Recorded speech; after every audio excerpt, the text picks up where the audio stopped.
Naghahanap ba kayo ng laruan pang regalo sa anak nyo, kaibigan, inaanak, pamangkin? Ito ang laruan na pwede nyong iregalo. Ang RC Excavator. 11 channel na to, mga katings video. Ayan, binuksan ko na.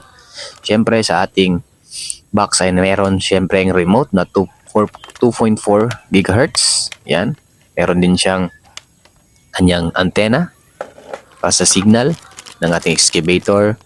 Kasama na din yung screw at sakang USB port na charging niya. So isasaksak nyo na lang sa charger nyo sa mga cellphone. Pwede saksak. Yan. Siyempre, kanyang body at kanyang engine. Yan. Yung takip ng engine niya ay alloy. Yung gulong niya ay plastic. Yan. At ang kanyang bucket ay alloy din. Yan. At makakapal naman yung ating mga parts niya na plastic. At meron din siyang driver syempre. Yan, may driver siya ang ating excavator. Sa ilalim naman yung nakalagay yung ating power switch. On and off at kanyang battery na lithium battery. Meron siyang forward, kanyang dig. Naiikot din siya kasi 11 channel means 11 controls. So ayan.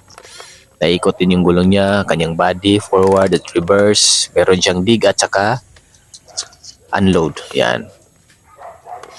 Maganda to pang regalo sa ating mga inanak, mga anak o mga 6 plus pataas. Kahit matatanda pwede. So itatry natin pakyatin ang ating excavator. So matas-taas din ito na naka-incline na lupa. Yan. Matutuwa kahit matatanda. Matutuwa dito. Yan. Dati mahirap tayo itong hindi tayo makabili kasi siyempre wala pang trabaho. Ngayon, pwede na tayong bumili. Pwede nating ipang regalo. Matutuwa yung bata. Kahit nga tayo natutuwa, ano pa ka sila, di ba? Yan, umakyat siya, mabilis. Hindi naman siya kabilisan kasi hindi naman mabilis yung excavator. So, saktong-sakto lang talaga yung bilis niya. Yan.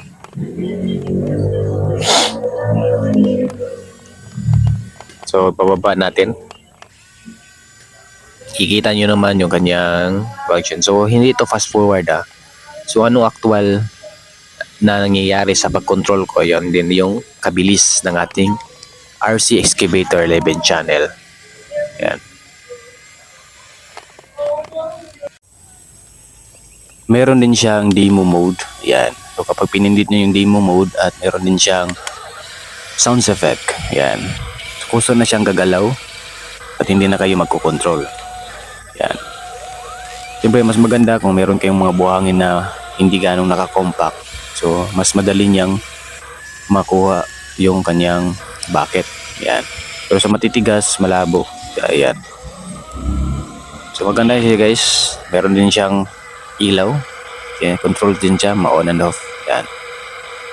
Maganda talaga to pang regalo. Kung gusto nyo ito na product, ang RC Excavator 11 channel, ilalagay ko na lang sa descriptions box below yung link para hindi na kayo mahirapan maghanap in case na gusto nyo magregalo. Yan. So, salamat sa panonood. May nakuha kayong konting reviews para in case na about sa product, malaman nyo bago kayo bumili. So, this is Rometric. Things we do. Bye-bye.